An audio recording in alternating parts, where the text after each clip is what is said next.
যুগ যুগ ধরে বিয়ে চলছে, সেই বিয়ে সম্পর্কে তুই কি বলতে চাইছিস? বিয়ে সম্পর্কে বলতে চাইছি, জোরে বল। নেমন্তন্ন করেছিল আম্বানি, আমি যাইনি না। ভীষণ পড়াশোনায় ব্যস্ত ছিলাম।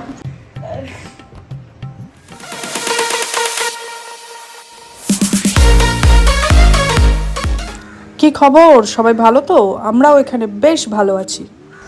চলছে কুট্টুসে স্নান পর্ব, এরপরে হবে খাওয়া দাওয়া। মাংস সেদ্ধ হয়ে গিয়েছে। বাবা অসুস্থ হওয়ার পর ছেলে ওর দায়িত্ব নিয়ে নিয়েছে। খাওয়ার দেওয়া থেকে স্নান করানো থেকে পরিষ্কার করানো থেকে সব কিছু ওই করে।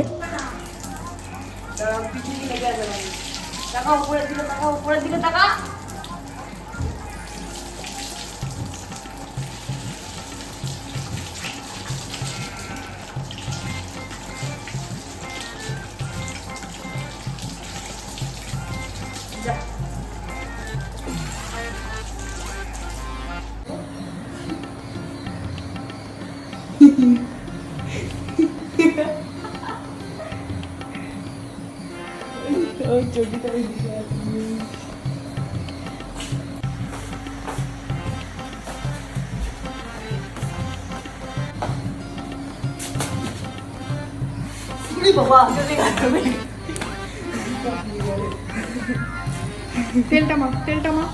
একটা নতুন গেম বেরিয়েছে। গেমের নামটা কি বলো তো?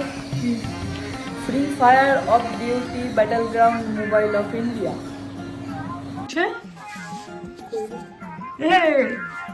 তোর পিছে এটা কি? এই দেখি দেখি পিছে। এটা কি পিছে? রং লাগিয়েছে। বিকেল থেকেই ছেলেটার গাটা একটু ছ্যাঁকছ্যাঁক করছে, তাই ভাবলাম একটু ঝালঝাল করে চাউমিন বানিয়ে দিই। আর একটু চিকেন ম্যারিনেট করে রেখেছিলাম, সেটাও একটু ভেজে দেবো। তো চলো রান্নাটা করতে করতে আরও একটা সত্যি ঘটনা তোমাদের সাথে শেয়ার করি। ঘটনাটা শুরু হয় নাজিম আর হাকিমকে নিয়ে। নাজিম হাকিমকে নিজের ছোট ভাইয়ের থেকেও বেশি ভালোবাসে। তারা দুজন এই কোম্পানির কাজের জন্য সৌদি আরব এয়ারপোর্টে পৌঁছে, কিন্তু সেখান থেকে কোথায় যেতে হবে তারা কিন্তু কিছুই জানে না। তাদের শুধু এটাই বলা হয়েছে যে কোম্পানি থেকে লোক আসবে এবং তাদেরকে নিয়ে যাবে, তাই তারা অপেক্ষা করছে। কিন্তু সমস্যাটা হলো অচেনা অজানা সেই দেশে সবাই আরবিক ভাষায় কথা বলে, তাই তারা কিছুই বুঝতে না পেরে অপেক্ষা করতে থাকলো। হঠাৎই একজন হিন্দিভাষী লোকের সাথে তাদের দেখা হলো, আর তার কাছ থেকে ওরা জানতে পারলো যে সেই দিনটা ছিল শুক্রবার। শুক্রবার মানে হচ্ছে ওখানে ছুটির দিন। তারপর সারাদিন অপেক্ষা করার পর একজন শেখ তাদের কাছে এগিয়ে আসে। শেখ আরবিক ভাষায় ওদের কাছে নাম ঠিকানা জানতে চায়, কিন্তু ওরা তো ওখানে কিছুই বলতে পারে না। তারপরে শেখ ওদের পাসপোর্ট ছিনিয়ে নেয়, নিয়ে সেখানে তাদের নাম ঠিকানা সব পড়ে এবং তাদেরকে বলে জলদি গাড়িতে ওঠো। তারা ভাবে যে সেই কোম্পানি থেকেই বোধহয় লোক পাঠিয়েছে, তাই তারা আনন্দের সাথে গাড়িতেও উঠে পড়ে। কেউ কারোর ভাষা বুঝতে না পারাটা এখানে ছিল সব থেকে বড় সমস্যা। যাই হোক, তারপর প্রায় সারা রাত জার্নি করার পর ওরা একটা জায়গায় গিয়ে পৌঁছায়, আর সেখানে গিয়েই ওরা দুজন বুঝতে পারে যে তারা ভুল জায়গায় এসে পৌঁছেছে। আসলে শেখ ওখানে হাকিমকে অন্যদের হাতে তুলে দেয় আর নাজিমকে হাকিমের থেকে আলাদা করে দেয়। শেখ নাজিমকে নিজের গাড়িতে তুলে নেয়। এরপর গাড়িতে ফিরতে ফিরতে নাজিম চিন্তা করে যে কিভাবে সে এখানে আসার ভিসা পেয়েছিল। সে তার বন্ধুর কথায় বন্ধুর জামাইবাবুকে 30,000 টাকা দিয়ে এখানকার ভিসা পেয়েছিল। শুধু তাই নয়, তার জন্য তার বউয়ের সমস্ত গয়না তাকে বন্ধক দিতে হয়েছিল এবং সেই সময় তার বউ ছিল প্রেগনেন্ট। সত্যি কত কষ্ট করে সর্বস্ব খুইয়ে তারপরে একটা মানুষ এরকম একটা সিদ্ধান্ত নেয় শুধুমাত্র নিজের পরিবারকে একটু ভালো রাখার জন্য। যাই হোক, এরপর অনেকটা রাস্তা জার্নি করার পর নাজিম আর শেখের তাঁবুতে এসে পৌঁছায়। সেখানে গিয়ে নাজিম দেখে যে সেখানে আরো একজন বয়স্ক লোক কাজ করে, যিনি সেখানকার উট এবং ভেড়াদের দেখাশোনা করে। তো সেখানে পৌঁছাবার পর নাজিম শেখকে অনেকবার করে বোঝানোর চেষ্টা করে যে সে এখানে কেন এসছে, কিন্তু শেখ ওর কথা কিছুই বুঝতে পারে না। এরপর নাজিম সেই বয়স্ক মানুষটির কাছে যায় এবং মেন রোডটা কোন দিকে তার কাছে জানতে চায়, এবং তার হাবে ভাবে নাজিম তখন বুঝতে পারে যে মেন রোড এখান থেকে অনেক দূরে। এরপর নাজিম শেখকে আবার একদিন বোঝানোর চেষ্টা করে যে সে এখানে কি উদ্দেশ্যে এসেছিল, সে ভুল জায়গায় এসে পড়েছে, কিন্তু শেখ তাকে বুঝতে না পেরে তাকে মারধর শুরু করে, তার উপর টর্চার শুরু করে।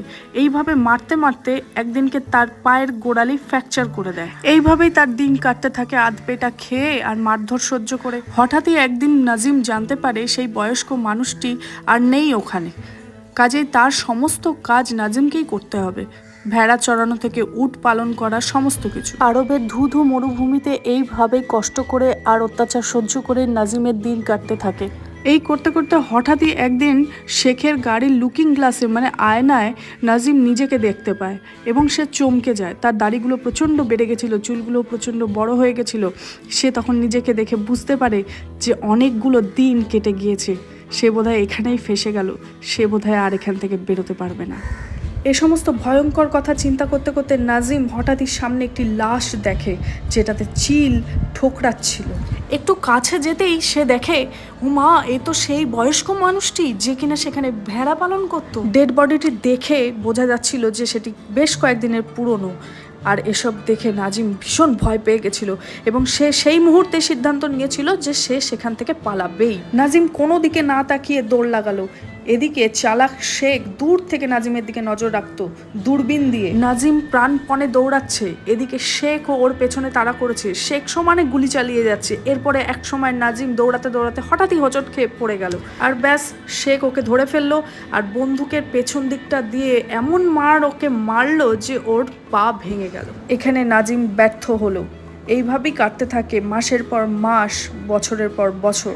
নাজিম কিন্তু আর কখনো চেষ্টাও করেনি ওখান থেকে বেরোনোর, কারণ সে বুঝে গেছিল যে তার এই শারীরিক অবস্থায় তার পক্ষে কখনোই সম্ভব না এখান থেকে এত দূর রাস্তা পার করে কোথাও একটা গিয়ে পৌঁছানো। এইভাবেই একদিন ভেড়া চড়াতে গিয়ে সে কতগুলি পাহাড়ের মাঝখানে গিয়ে পড়ে। আর তারপরে হঠাৎই বৃষ্টি শুরু হয় এবং সে পাহাড়ের গুহায় ভেড়াদেরকে নিয়ে আশ্রয় নেয়। হঠাৎই সে খেয়াল করে গুহার ভেতর দিয়ে একটি রাস্তা রয়েছে এবং সে সেই রাস্তা দিয়ে গিয়ে একদম গুহার অপর প্রান্তে গিয়ে পৌঁছায় এবং খুবই আকস্মিকভাবে গুহার অপর প্রান্তে গিয়ে তার হাকিমের সাথে দেখা হয়। হাকিমও সেখানে কিন্তু ভেড়া চড়াচ্ছিল। ফাইনালি এত বছর পর দুজনকে দেখতে পেল, কিন্তু কেউই কখনো ভাবতে পারেনি যে এত বছর বাদেও অপরজন বেঁচে রয়েছে। যাই হোক, এত বছর বাদে দুজনার দেখা, দুজনাই ভীষণভাবে ইমোশনাল হয়ে পড়লো এবং দুজনকে জড়িয়ে ধরে হাউ মাউ করে কাঁদতে লাগলো। এরপরই কিছুক্ষণের মধ্যে হাকিমের শেখ এসে পড়ায় হাকিমকে চলে যেতে হয়। পরদিন নাজিম আবার ছুটে যায় সেই জায়গায় হাকিমের সাথে দেখা করার লোভে, কিন্তু সেদিন আর হাকিমের সাথে দেখা হয়নি। হাকিম আসতে পারেনি, তার বদলে সে সেখানে একটা চিঠি ছেড়ে রেখে গেছিল। সেই চিঠিতে হাকিম লিখেছিল, দাদা, আগের দিন যে তোমার সাথে লুকিয়ে দেখা করেছিলাম সেটা আমার শেখ দেখে ফেলেছে, তাই আমাকে ভীষণভাবে মেরেছে, কিন্তু তার দুঃখ নেই আমার ভীষণ আনন্দ হচ্ছে যে এত বছর বাদেও তোমার সাথে আমার দেখা হয়েছে। আমার এখানে আমার সাথে থাকে ইব্রাহিম নামে একজন আফ্রিকি। ইব্রাহিম এখানকার সমস্ত রাস্তাঘাট চেনে, সেই আমাদের এখান থেকে পালাতে সাহায্য করবে।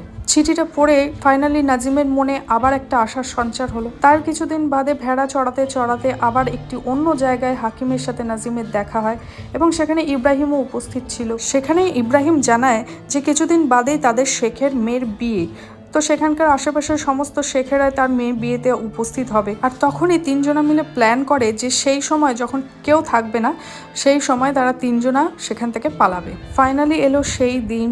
সমস্ত শেখেরা তাদের গাড়ি নিয়ে সেখান থেকে রওনা দিল। নাজিম একাই ছিল তাঁবুতে। বেরোবার আগে নাজিম ভালো করে স্নান করে নিল, কারণ এতদিন ভালো করে স্নান করা তো দূরের কথা, খাওয়ার জলটুকু পর্যন্ত ঠিকমতো পেত না মরুভূমিতে। চলো, গল্পটাও প্রায় শেষের দিকে, চাউমিনটাও রেডি হয়ে গেছে, এবার চিকেনটা তৈরি করে নিই ফটাফট। ইতিমধ্যে হাকিম আর ইব্রাহিম নাজিমের তাঁবুতে এসে উপস্থিত হয়। তাদের কাছে কিছুই ছিল না, মানে তারা কিছুই নিয়ে বেরোয়নি এবং নাজিমকেও তার ব্যাগটি নিতে মানা করছিল, কিন্তু নাজিম নিজের ব্যাগটা সাথে নিয়ে বেরিয়েছে। দুপুরের ওই কাঠখোট্টা রোদে মরুভূমির পথে তারা বেরিয়ে পড়লো। অনেকক্ষণ ধরে মরুভূমির পথে হাঁটার পর হাকিমের ভীষণ জল তেষ্টা পায়। সে ইব্রাহিমের কাছে মেন রোডের কথা জানতে চায়। এই সমস্ত কথাবার্তা হতে হতে হঠাৎই হাকিমের চোখ পড়ে দূরে জলাশয়ের দিকে। মরুভূমির মাঝখানে একটি জলাশয় দেখে হাকিম দৌড় লাগায়, কিন্তু কাছে গিয়ে দেখে সেটি ছিল মরিচিকা। এরপর আরো কিছুক্ষণ হাঁটার পরে নাজিম আর হাঁটতে পারছিল না, কারণ তার পায়ে বড় বড় ফোস্কা পড়ে গেছিল। তা দেখে ইব্রাহিম নিজের জ্যাকেটটি ছিঁড়ে ওর দু পায়ে বেঁধে দেয়। এরপর ধীরে ধীরে জল না পাওয়ার জন্য হাকিমের অবস্থা আস্তে আস্তে খারাপ হয়ে যায়। ইব্রাহিম শুয়ে তাকে নিজের ঘাম খাওয়ায়। এইভাবে ভীষণ কষ্ট করে তারা মরুভূমির পথে চলতে থাকে। তারপর একটা সময় হাকিম সামনে বড় বড় বিল্ডিং দেখতে পায়, কিন্তু সেগুলো পুরোটাই ছিল তার মনের ভুল। হাকিম কোনো কিছু না ভেবে সেই দিকে প্রাণপণে দৌড়াতে শুরু করে। কিছুটা দূর যাওয়ার পরে সে হোঁচট খেয়ে পড়ে যায় এবং তার নাক মুখ দিয়ে রক্ত বেরোতে শুরু করে এবং সেখানেই সে মারা যায়। হাকিমের মৃত্যু নাজিমকে ভীষণ দুর্বল করে দেয়।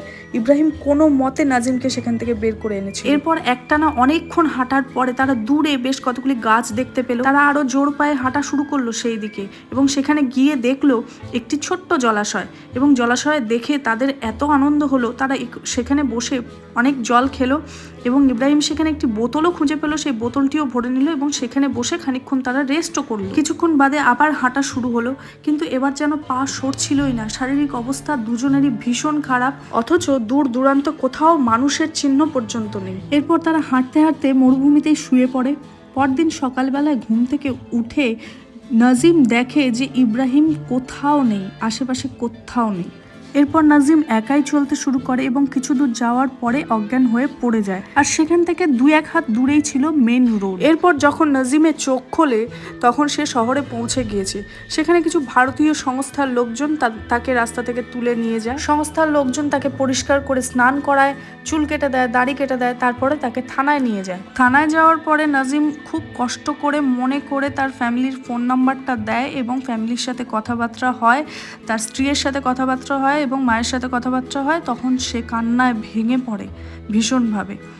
তো এই সমস্ত থানার রিচুয়ালগুলো কমপ্লিট হওয়ার পরে হঠাৎই তার ক্রিমিনালদের ছবিগুলোর দিকে চোখ পড়ে, আর সেখানে নাজিম দেখতে পায় ইব্রাহিমের ছবি, যেটা দেখে সে আকাশ থেকে পড়েছিল। এক্ষেত্রে বলতেই হয় নাজিম এবং হাকিমের কাছে ইব্রাহিম ভগবানের দূত হিসাবে এসেছিল। পুরো 16টা বছর ওখানে এত কষ্ট সহ্য করে কাটানোর পরে ফাইনালি নাজিম বাড়ি ফেরে। সত্যি বলতে এরকম কত নাজিম দেশ ছেড়ে বাইরে যায় কাজের উদ্দেশ্যে, পরিবারের জন্যে, আর সেখানেই তাদের জীবন শেষ হয়ে যায়। কত নাজিমের আর বাড়ি ফেরা হয় না। গল্পটা ভীষণ প্যাথেটিক, তাই না? সবাই মিলে দেখে নিও দ্য গোট লাইফ, খুব ভালো হয়েছে, দারুণ হয়েছে। তো চলো, তোমাদের সাথে গল্পটা শেয়ার করতে করতে আমার সমস্ত রান্নাবান্না কমপ্লিট হয়ে গেল। যা ঘরে ছিল তাই দিয়ে করে দিলাম ছেলের জন্য। এই যে চাউমিন আর চিকেন ফ্রাই, দেখতে তো ভালোই লাগছে, এখন জানি না টেস্ট কেমন হয়েছে। চলো ওকে দিয়ে দিই, দিয়ে আমরাও একটু খেয়ে নিই। এ বাবাই, তোর খাবার রেডি। শরীর ঠিক আছে এখন? মোটামুটি আছে।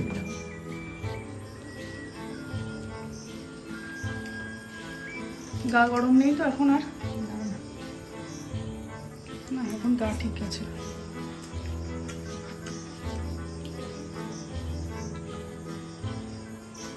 কেমন হয়েছে বল? ভালো হয়েছে। একটু বাটার দিয়ে দেবো। বাটার লাগবে? এক স্লাইস। দাঁড়া নিয়ে আসছে। দেখ এবার বাটার দিয়ে কেমন লাগবে। বাটার দিয়ে কেমন লাগছে? বাটার দিয়ে কেমন লাগছে সেটাও বলবি। ভালো লাগছে। ভালো লাগছে? আর চিকেনটা একটুখানি বাটারটা পুরো খেয়ে নিলি? বাটার উঠেছে? হ্যাঁ, চিকেনটা একটু সস দিয়ে খেয়ে দেখতো কেমন লাগছে। তাহলে আমি একটু সস নেব। ভালোই লাগবে। সস দিয়ে বেশি ভালো লাগছে না এমনি? সস। যাক, ওর ভালো লাগলেই আমার খাটনি সার্থক। আর তোমাদেরকে বলছি, ভিডিও সম্পর্কে কোনো রকম মতামত থাকলে অবশ্যই কমেন্টে জানিও, ভালো লাগলে অবশ্যই লাইক করো। আর সবাই সুস্থ থেকো, ভালো থেকো। শুভরাত্রি।